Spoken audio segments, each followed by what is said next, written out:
At my birthday party, my mother-in-law whispered something in my husband's ear, and I saw the shift in his eyes before I could react. The next moment, his slap sent me crashing to the floor. Stunned, I lay there as he turned to walk away, until a slow chuckle escaped my lips. He froze. His face drained of color. The email glowed on my screen like a confession. The Harrington Trust disbursement requires continuous marital status of no less than 5 years with no separation filings. My hand trembled as I forwarded it to my encrypted server, the final piece slotting into place. Behind me, the gray Boston dawn filtered through designer curtains James had insisted on. Curtains that cost more than my first car. I slammed my laptop shut as the bathroom door opened.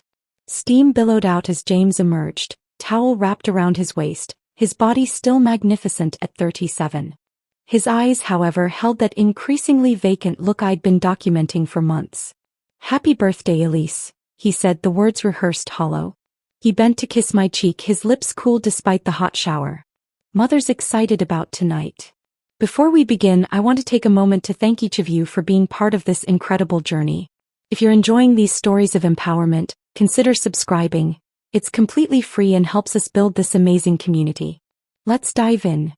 "I'm sure she is," I thought, but replied with practiced warmth. It was so generous of Victoria to arrange everything. My voice, the one I'd perfected in courtrooms to sway juries, didn't betray the ice forming inside my chest. "What are you working on?" he asked, glancing at my closed laptop. "Just reviewing the Westbrook merger documents," I lied smoothly. "Even birthday girls don't get days off at Caldwell and Pierce." He nodded, accepting this without question. When we'd first met 6 years ago, he would have teased me about my workaholic tendencies, maybe tried to coax me back to bed. That James was gone now, replaced by this polished automaton who responded to his family's signals like a trained animal. As he dressed for his morning at the family office, I retreated to my walk-in closet, the one place in our Beacon Hill brownstone without cameras. Victoria had installed the surveillance system last year during our renovation. A thoughtful security measure for her beloved son and daughter-in-law. Only I knew about the tiny devices I'd discovered during a methodical search 3 months ago. Only I knew that I'd left them functional but fed them a loop of routine activity whenever I needed privacy. Inside the closet, I pressed my fingertip against a nearly invisible seam in the wall. A panel slid open, revealing a water-resistant case containing hard drives, a backup laptop and 3 burner phones. My insurance policy. My weapon. For 4 years, I'd been the picture-perfect addition to the Harrington dynasty.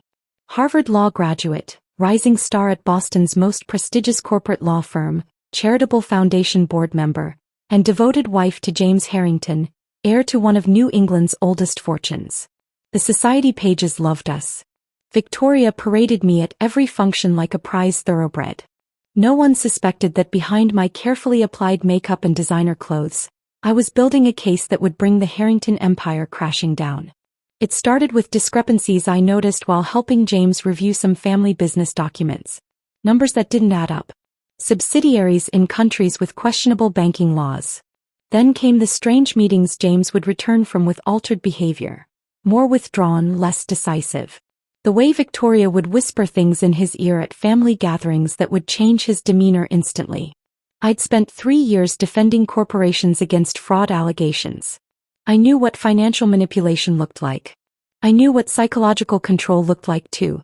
The day I found James staring catatonically at a video sent by his cousin William was the day I began my secret investigation in earnest. That night I purchased the first burner phone. From my hidden cache, I extracted a microSD card and inserted it into my secure phone. The encrypted files contained everything: bank transfers to offshore accounts, recordings of family meetings where they spoke openly about conditioning certain responses in James, evidence of market manipulation and bribes to federal officials. My fingers scrolled to the newest file. Photographs taken yesterday of Thomas Whitley, James' supposed childhood therapist, meeting with Victoria at her Back Bay home. The same man referenced in documents as behavioral consultant, and paid $30,000 monthly from a Harrington shell company. I checked my watch. 7:15 a.m. Nearly time to become Elise Harrington again. I replaced everything, sealed the compartment, and selected a conservative St. John's suit for court that morning. The Prescott hearing would finish by noon, giving me time to change for my birthday celebration at Victoria's favorite harborside restaurant. As I applied my makeup, I practiced my expressions in the mirror. Delighted surprise, gracious appreciation, devoted affection. The same expressions I'd worn for years while collecting evidence against the people who had hollowed out my husband and built a criminal enterprise behind a philanthropic facade. James appeared in the doorway, impeccably dressed in a custom suit, hair perfectly styled. Once seeing him like this would have quickened my pulse. Now I catalogued the changes in him. The slightly diminished pupils, the microscopic delay before emotional responses, the new tension in his jaw. "You look beautiful," he said mechanically. "Thank you, darling." I stood and straightened his already perfect tie, studying his eyes for any flicker of the man I'd married. "Nothing. I'll see you tonight. Don't let your mother go overboard with the surprises." His smile didn't reach his eyes. "She just wants everything perfect for you." Perfect. The Harringtons' favorite word. Their perfect family. Perfect business. Perfect control. As I gathered my briefcase and court materials, my phone buzzed with a text from Victoria. "Wear the blue Valentino tonight. James loves you in that color." Another command disguised as motherly advice. I texted back a grateful response, then selected the crimson Dior I'd been saving for a special occasion. Small rebellions kept me sane while I assembled my case. In the Uber to the courthouse, I reviewed my actual casework, compartmentalizing as I'd learned to do. By day, I was still Elise Harrington, corporate defense attorney. My clients relied on me, and ironically, the skills that made me effective in their defense had made me devastating in building my case against the Harringtons. At the courthouse steps, I checked my secure messaging app. My contact at the SEC had confirmed receipt of my latest intelligence. "Moving on this next week," he'd written. "Need anything more from your source?" I smiled as I typed back, "One final piece coming tonight." Little did Victoria know that her elaborate birthday trap for me would instead become the Harringtons' unmasking. Tonight, at my birthday celebration surrounded by Boston's elite and the family's closest allies, everything would change. I tucked my phone away and ascended the courthouse steps, my expression serene, my posture confident. Inside, I was counting down the hours. The perfect facade was about to shatter. And I would be there, camera phone in hand, to capture every damning moment. The Hestia Gardens shimmered like a mirage at the edge of Boston Harbor, its glass and steel architecture catching the sunset in hues of gold and crimson. Fitting, I thought, for what promised to be a bloodletting disguised as a celebration. The restaurant had a 3-month waiting list, but the Harrington name had secured not just a reservation but the entire rooftop terrace. "Mrs. Harrington, welcome," the maitre d' practically bowed as our town car arrived. "Mrs. Victoria has been asking about you." "I'm sure she has," I murmured, accepting James's mechanical arm. He'd been silent during our ride, checking his watch every few minutes as if timing his performance. The elevator ascended smoothly to the rooftop and I used those moments to center myself. My crimson Dior hugged my body like armor, the color a silent declaration of war against Victoria's blue Valentino directive. James hadn't even noticed my defiance, another sign of his detachment. The doors opened to a carefully orchestrated tableau.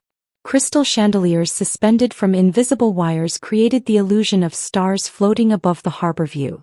White orchids, Victoria's signature, adorned every surface.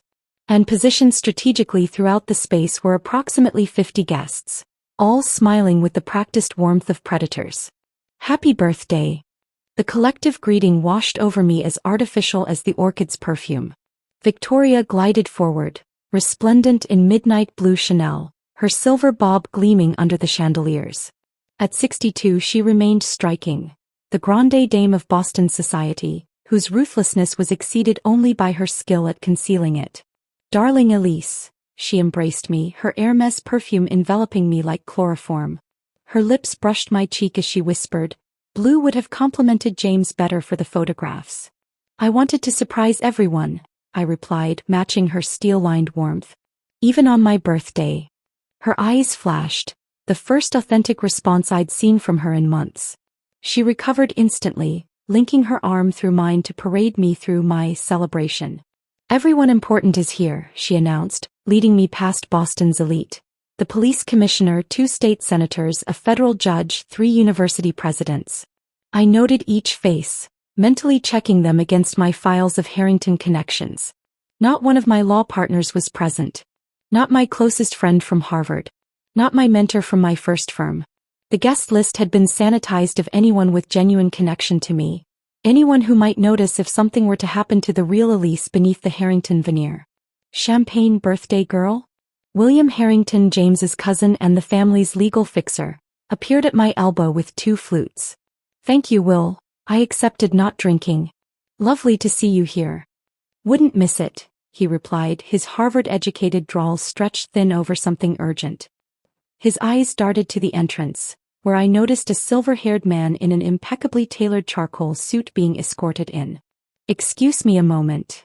I watched Will intercept the newcomer, Thomas Whitley, the childhood therapist, whose practices had apparently extended well beyond conventional treatment.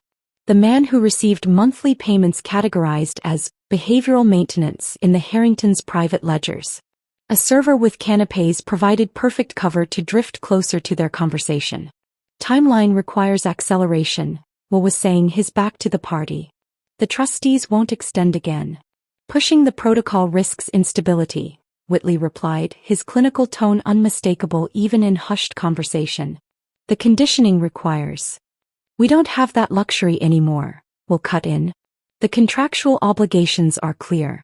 If he's not fully controlled by the disbursement date. They noticed my proximity and pivoted smoothly to greetings. Whitley's handshake was brief, his eyes assessing me with clinical detachment. Mrs. Harrington, happy birthday, he said. You look radiant. Thank you, Dr. Whitley. James mentioned you might attend. I lied. It's been, 15 years since you worked with him? His smile tightened. On and off. The Harringtons are more like family than clients. How fortunate for everyone, I replied, noting the slight dilation of his pupils. He was nervous. Good. Throughout the next hour I circulated carefully, playing my role while observing the room's dynamics. Victoria remained at the epicenter, her laughter theatrical, her eyes constantly tracking me. Whenever James approached me, her attention intensified as if monitoring a laboratory experiment. James himself moved through the party like a sleepwalker, responding to guests with programmed pleasantries. Twice I caught Whitley watching our interactions, making subtle notes on his phone. Wonderful turnout, remarked Judge Holloway, one of the Harringtons' longest allies. Victoria certainly knows how to celebrate family. Indeed, I agreed. Though I'm surprised my law colleagues couldn't make it. Exclusive guest list, he chuckled. Victoria was quite specific about keeping this intimate. By intimate, he meant controlled. Vulnerability prickled at the back of my neck. This celebration was hermetically sealed. Anyone here would side with the Harringtons if something happened to me. The party shifted to dinner, Victoria orchestrating the seating with tactical precision. James to my right, her at the head of the table, Whitley positioned directly across from me, his gaze clinically assessing every interaction between James and me. Victoria tapped her crystal glass, silencing conversation. Before we dine, a toast to my beloved daughter-in-law. She stood, commanding the room with practiced authority. 5 years ago, James brought home this brilliant, beautiful attorney, and I knew immediately she was special. Her eyes met mine, warm on the surface, glacial beneath. Elise has become everything the Harrington family values, loyal, discreet, and committed to our legacy. The gathering murmured approval. I maintained my grateful smile while translating her actual message. We own you.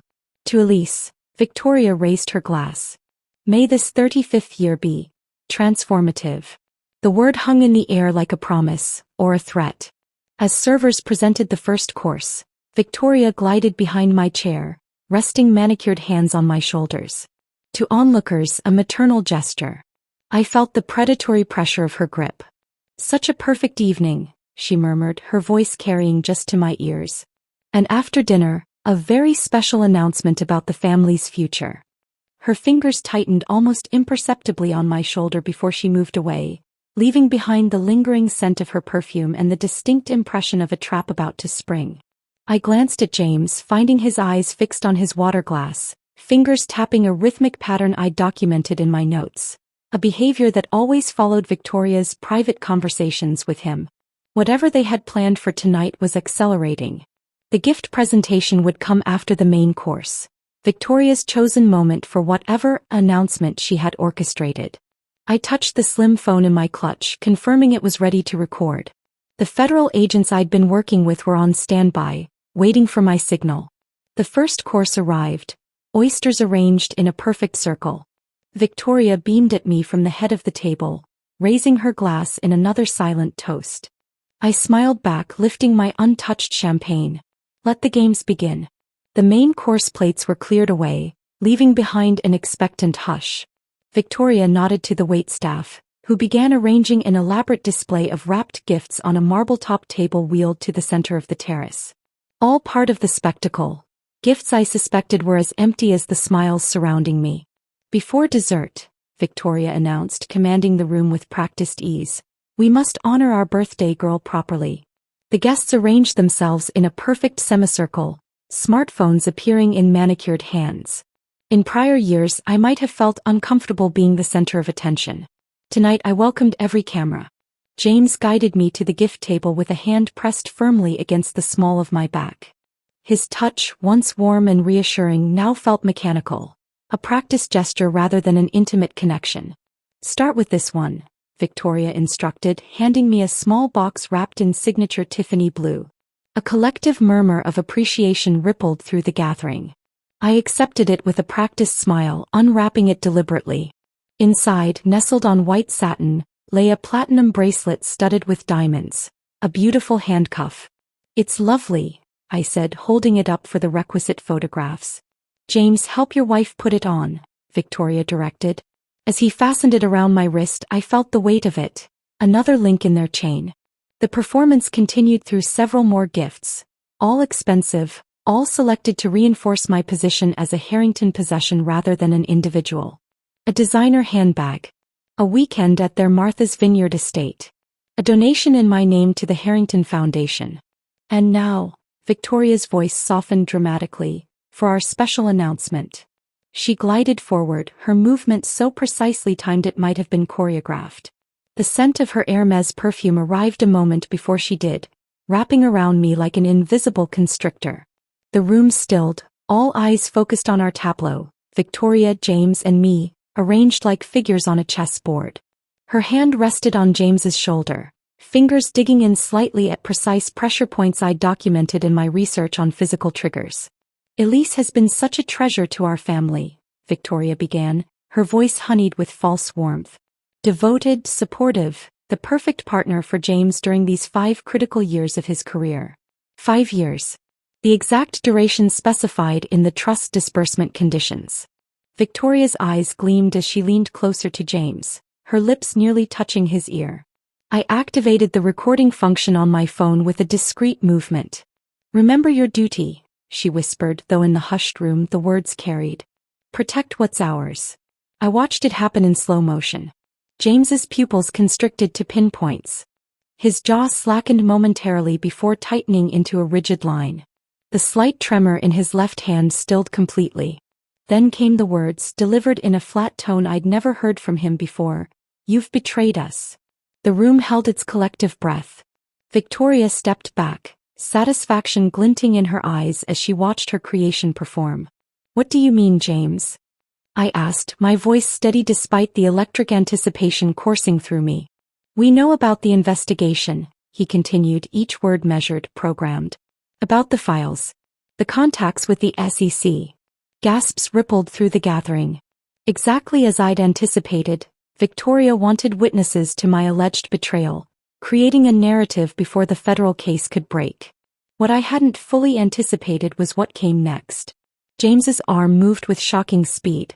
The sound of the slap echoed across the terrace like a gunshot, followed by absolute silence. The impact knocked me sideways against the marble table. I tasted copper as my lips split. The cool floor pressed against my cheek as I lay there, feeling the sting bloom across my face. For 3 heartbeats, nothing moved. Boston's elite stood frozen, witnessing a fracture in the perfect Harrington facade. Then, as Victoria moved to speak, to spin this into another narrative, poor James, pushed to the brink by his treacherous wife, something unexpected happened. I laughed. It started small, a bubble of sound that escaped my bloodied lips. Then it grew, resonating across the stunned gathering. I pushed myself up, crimson Dior smeared with blood, and continued laughing, clear, genuine laughter that cut through the manufactured atmosphere like a blade. "Perfect timing, Victoria," I said, my voice carrying across the silent terrace. Every smartphone still raised, still recording. "You couldn't have scripted it better if you tried." Confusion clouded her perfectly composed features. This wasn't in her scenario. The disgraced wife was supposed to cower, to plead, perhaps to threaten weakly before being escorted out. "James," she snapped, "help your wife up. She's clearly unwell." But James stood motionless, horror dawning in his eyes as the programming fractured. He stared at his hand as if it belonged to someone else. "What did I just?" he whispered, the vacant look receding. "Elise." I rose without assistance, dabbing at my split lip with a white linen napkin. The bright blood bloomed across it like a Japanese watercolor. "You should check your phones," I addressed the gathering calmly. "You've all just witnessed and recorded a perfect demonstration of the Harrington conditioning program. The same program documented in the files I've spent years collecting." I turned to face Victoria directly, savoring the moment her composure began to crack. 5 years, Victoria. That was the requirement for James to access his grandfather's trust. A stable marriage for 5 years. I smiled, tasting blood. "But assault in front of witnesses tends to complicate divorce proceedings, doesn't it?" Understanding dawned in her eyes, followed by something I'd never seen there before: fear. "You did this deliberately," she hissed. "You provoked us." "I didn't have to," I replied. "You've been conditioning James for years. All I had to do was wait and document." I gestured to the crowd of shocked faces and raised phones. "And now so has everyone else." The puzzle pieces I'd assembled over years. The financial fraud, the psychological manipulation, the carefully orchestrated control of James, had just been validated by their own actions, in front of the very power structure they'd cultivated. "My phone is sending interesting data packages to several agencies right now," I continued conversationally, "including evidence of how Thomas Whitley here helped condition James to respond to specific triggers." I nodded toward the therapist who had gone deathly pale. "The physical response programming was particularly effective, wouldn't you say, doctor?" The first chime of a news alert sounded from someone's phone. Then another. And another. My deadman switch had activated the moment the GPS in my phone registered an impact consistent with physical assault, sending my complete evidence package to the authorities and select media outlets. Victoria's empire wasn't just cracking. It was imploding in real time, in front of the very society she'd manipulated for decades. And as I stood there, blood on my lips and triumph in my heart, I knew there was no going back. "You can't possibly," Victoria began, but froze as her phone chimed with the same news alert now rippling through the gathering. James stood paralyzed, staring at his hand as if it belonged to someone else, the horror of his action visibly dawning on him. His programming was breaking down, cracks appearing in the facade that had been constructed around his true self. "Elise, I didn't mean to, I don't know why I..." His voice cracked, genuine emotion breaking through the conditioning. "I know you didn't," I said softly, addressing him directly for the first time in months. "That's exactly my point." I turned to face the stunned audience, these powerful people who had been the Harringtons' shield and sword for decades. The blood on my lip gave me a strange authority, the power of undeniable truth. "For those checking your phones, yes, that alert is about the Harrington family," I confirmed, my courtroom voice carrying clearly across the terrace. "What you've just witnessed is the culmination of a 5-year investigation into one of the most sophisticated criminal enterprises in Boston." Judge Holloway's face had gone ashen. Senator Prescott was already backing toward the exit. I locked eyes with each of them, ensuring they understood their complicity was also documented. "The Harrington Foundation has laundered approximately $340 million through its charitable programs," I continued, diverting funds intended for education initiatives into offshore accounts controlled by shell companies in the Cayman Islands and Singapore. Victoria's composure was unraveling visibly now, her perfectly manicured hand clutching at her throat where a pulse hammered beneath her diamond necklace.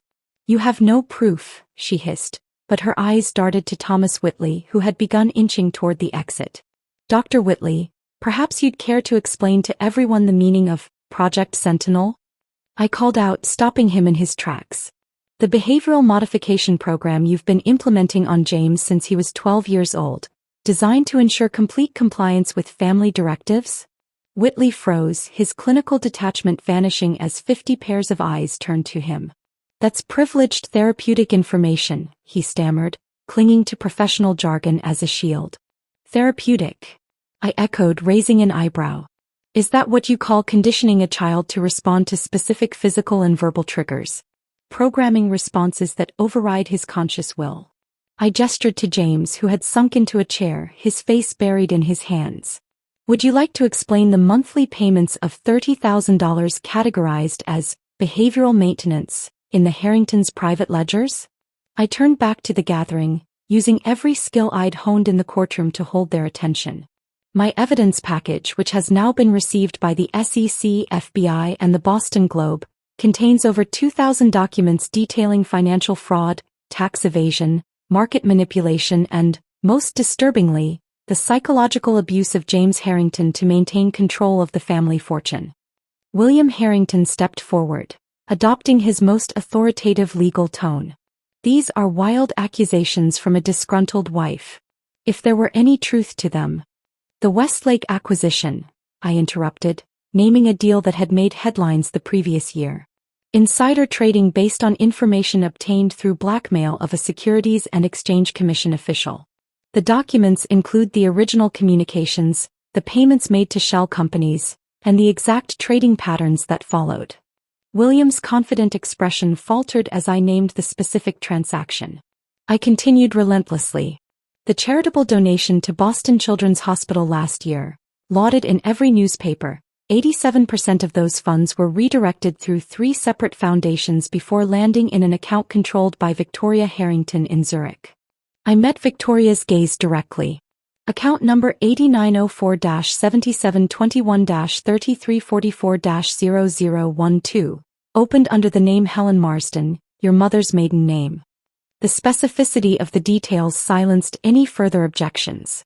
In the crowd, phones were now being used not just to read alerts, but to search for corroborating information. The evidence I'd spent years collecting was becoming public knowledge in real time. Victoria, ever the strategist, attempted to regain control of the narrative. Elise has been under tremendous pressure with her caseload, she began, adopting a concerned tone. We've been worried about her mental health for months. Shall we discuss the surveillance system installed in our home during last year's renovation? I countered. Or the medication added to my evening tea on nights when I worked late on certain cases. I've had blood tests documenting the sedatives for months. A new murmur rippled through the crowd. The calculated gaslighting was exactly what many of these powerful women had experienced themselves in Boston's elite circles. I turned to Dr. Whitley, who stood paralyzed with indecision. Dr. Whitley has a choice to make tonight, I announced. The federal agents who have received my evidence package will be particularly interested in his records of the conditioning program. However, I paused deliberately, making sure he was listening closely. I'm prepared to recommend immunity in exchange for his complete testimony about the methods used and who authorized them. Whitley's eyes widened at the lifeline being thrown. The same applies to anyone in this room, I continued, addressing the gathering. Those who come forward voluntarily with information will be viewed very differently from those who wait for subpoenas. The strategic fracturing of the Harrington alliance was happening faster than even I had anticipated. Already, small groups were forming, whispered conversations indicating alliances shifting like tectonic plates. James looked up at me, his eyes clearer than I'd seen them in months, the programming temporarily disrupted by the shock. How long have you known? He asked, his voice barely audible. 3 years, I replied quietly. At first, I noticed small inconsistencies in your behavior after family meetings. Then the vacant episodes became more frequent. The final piece was finding Whitley's name on those payment records. I never wanted to hurt you, he whispered, genuine anguish breaking through. I know, I said and meant it. That's why I've spent 3 years building this case instead of simply leaving. You weren't the only victim, James. Victoria, seeing her control slipping away completely, made a final desperate attempt. This is absurd. James, tell them. But James was staring at the blood on my lip, a terrible recognition dawning as memories began breaking through the conditioning. "You did this to me," he said to his mother, his voice gaining strength. "All those sessions with Dr. Whitley when I was a child. The special educational programs every summer. This isn't the first time you've made me." He couldn't finish the sentence, horror washing over his features.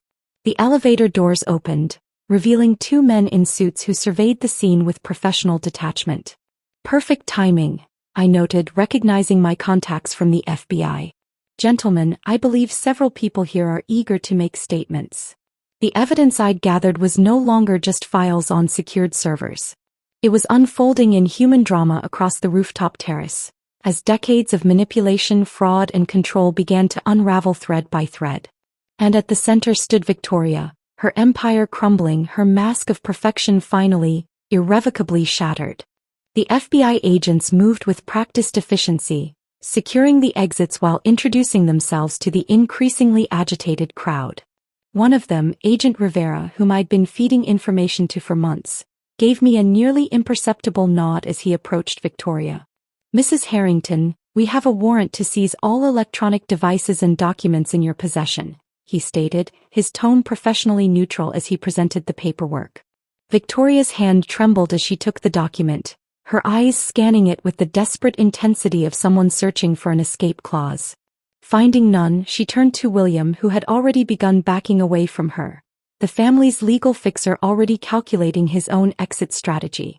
"This is absurd," she insisted, but her voice had lost its authoritative edge. "Do you know who I am? Who we know?" "That's precisely why we're here, Mrs. Harrington," Agent Rivera replied. Around us, the elegant birthday celebration had transformed into a scene of barely contained chaos. Servers stood frozen, champagne bottles still in hand, as the Boston elite began their strategic retreats.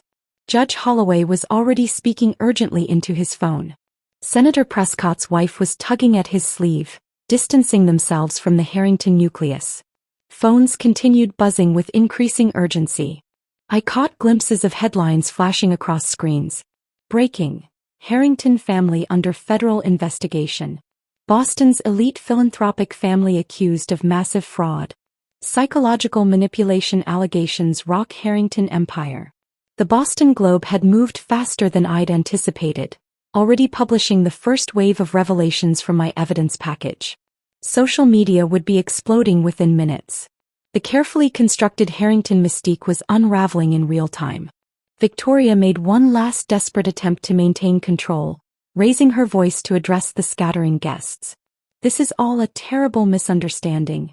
A family dispute being tragically misrepresented." Her perfectly modulated voice cracked slightly. "I'm sure we can count on our friends too." Victoria, the police commissioner who moments ago had been laughing at her jokes, cut her off with a tight smile. "I think it's best if we speak tomorrow. Through counsel." The abandonment was beginning. Like rats from a sinking ship, the powerful figures who had protected the Harringtons for decades were rapidly recalculating their own exposure. Nearby, James had collapsed into a chair, his breathing ragged.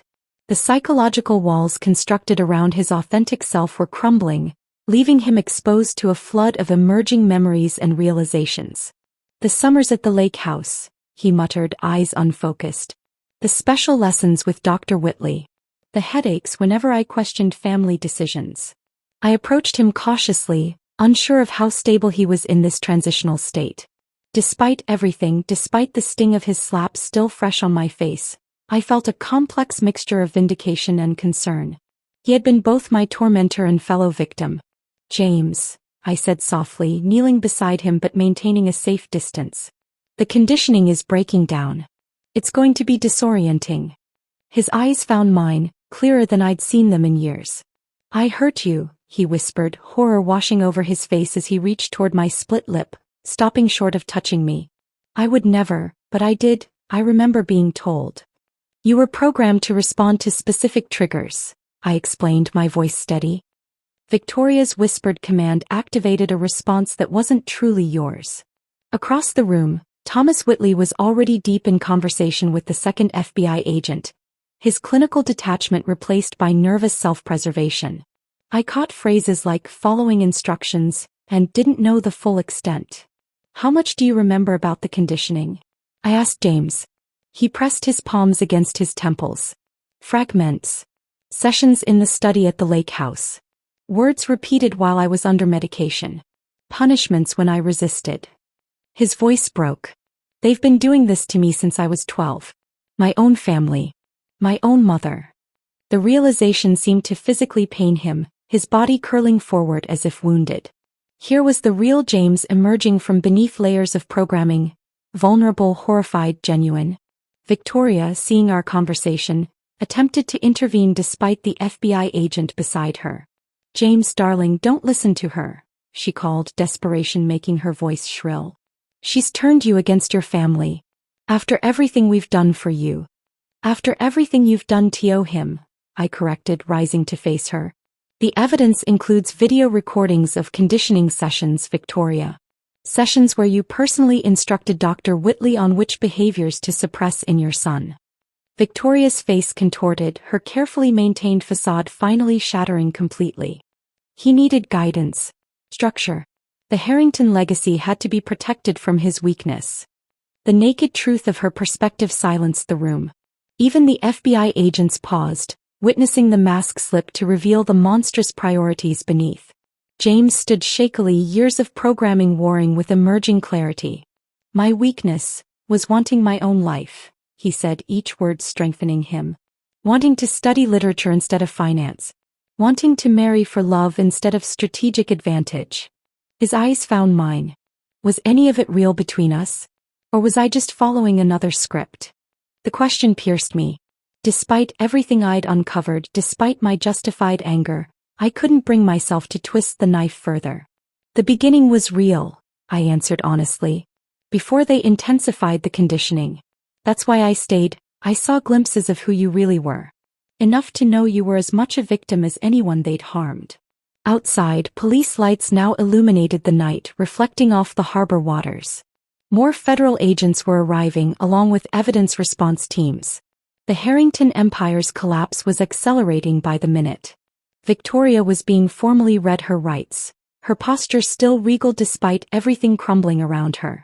William was already negotiating, his legal mind calculating the benefits of early cooperation. Thomas Whitley sat alone, scribbling what appeared to be a detailed statement, occasionally glancing at James with what might have been regret. I stood at a crossroads. My vengeance was complete. The evidence I'd gathered would ensure justice for the financial crimes, the manipulation, the psychological abuse. I could walk away now, leave James to find his own path through the wreckage. But as I watched him struggling to process decades of psychological manipulation, I recognized something of myself in his disorientation. I had spent 5 years living a double life, maintaining a perfect facade while pursuing secret goals. We had both been changed by the Harringtons' toxic influence. I can help you understand what they did, I offered, surprising myself. I've documented the techniques, the triggers. It might help with your recovery. James looked up, vulnerability and hope warring with shame in his expression. After what I did to you, why would you help me? I touched my split lip, feeling the sting. Because unlike your family, I can distinguish between the puppets and the puppeteers. Around us, the Harrington Empire continued its spectacular implosion, years of manipulation and deceit exposed to the harsh light of justice. And in that chaos I made my choice. 6 months after my birthday celebration turned revelation, I sat in the federal courthouse watching Victoria Harrington enter in handcuffs. Gone were the designer clothes and perfect makeup, replaced by a prison-issued jumpsuit and the pallor that came from confinement. Still, she held her head high, refusing to acknowledge the spectators who had come to witness the matriarch's downfall. The courtroom was packed with journalists, former business associates and, most importantly, others who had been victimized by the Harrington family over decades. Some I had found through financial records. Others had come forward after the initial reports broke. Each carried their own story of manipulation, coercion, or financial destruction. All rise, the bailiff called as Judge Matsuda entered. Not Judge Holloway, who had recused himself immediately after my birthday revelation and was now under investigation himself for his role in several questionable Harrington judicial outcomes. The proceedings moved with the inexorable rhythm of justice finally unleashed. The prosecution presented evidence meticulously organized from my files and substantially expanded through the federal investigation that followed. Bank records, witness testimonies, psychological evaluations. The truth laid bare beneath the harsh fluorescent lights of the courtroom. Victoria's legal team had crumbled in the preceding months. William Harrington had turned state's evidence almost immediately, prioritizing self-preservation over family loyalty. The prominent defense attorneys initially retained had withdrawn one by one as the depth of the evidence became clear. Now she sat beside a court-appointed defender who seemed overwhelmed by the case's complexity. During a recess, Mara Chin, one of the forensic accountants assigned to the case, approached me in the hallway. "We've traced over $480 million in misappropriated funds," she said quietly. "Your initial estimates were conservative." I nodded, unsurprised. "What about the trust?" "That's the interesting part," Mara replied. The grandfather's original trust document contained ethical operation clauses that the family had suppressed. The court is considering using those original provisions to redirect the assets toward restitution. This development validated my deepest hope, that justice wouldn't just mean punishment for the guilty, but restoration for the harmed. The Harrington fortune, built through generations of manipulation and fraud, would be used to heal the damage they had caused. Outside the courthouse steps each afternoon, I met with former employees, business partners, and even family members who had been pushed aside when they questioned Victoria's methods. Each shared pieces of the puzzle I hadn't known, extending the pattern of abuse and control back decades before my involvement with the family. Angela Harrington, James' cousin who had been disinherited at 19 for refusing Victoria's career guidance, became a particularly valuable ally. Her insights into the family dynamics helped prosecutors understand the systematic nature of the psychological manipulation. "They did it to all of us in different ways," she explained during one of our strategy sessions. "But James got the worst of it after his father died. Victoria saw him as the key to everything." Thomas Whitley's testimony proved devastating to Victoria's defense. In exchange for immunity, he provided detailed records of the conditioning techniques employed, the specific triggers installed, and Victoria's explicit instructions regarding James' development. The clinical precision of his notes left no room for doubt about the deliberate nature of the psychological abuse. James himself was absent from the proceedings, receiving treatment at a specialized facility focused on deprogramming and recovery from psychological manipulation. His own legal standing remained complex, both perpetrator and victim. The slap that had been the catalyst for the Harrington downfall was being considered in light of the documented conditioning. I visited him once a month, maintaining professional boundaries while providing information that aided his recovery. The man emerging from beneath the layers of programming was thoughtful, uncertain, and grappling with profound guilt over actions taken under his mother's influence.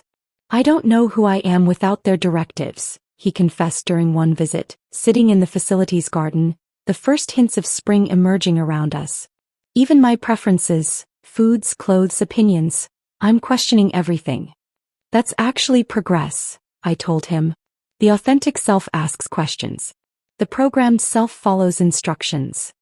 He managed a small smile, genuine, not the practiced expression I'd grown accustomed to during our marriage. "You never stopped questioning, did you?" "Not my nature," I replied.